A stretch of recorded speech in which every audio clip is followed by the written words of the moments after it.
ating hangers. Itong pinapakita ko naman ay ice machine. Ito, kada ballroom merong ganito sa likod.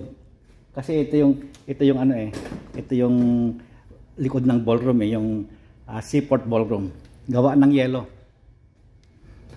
Buksan natin. Ayan, yelo.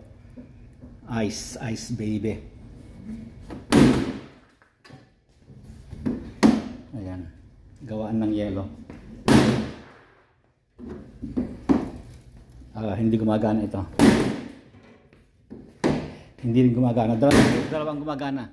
Kasi slow ngayon, hindi pinapagana ito. Hindi lang ito. Itong ballroom na to, yung Seaport Ballroom, hindi lang yan ang ice machine. Meron pa sa dulo doon. Sa dulo. Diyan sa may pintuan na yan. Ganun karami. Pero pag kahit maraming ice machine dito, pag talagang busy, order pa ng yung per kilo yung bagbag. Ilang paleta yan. Okay, yun lang. Bye bye.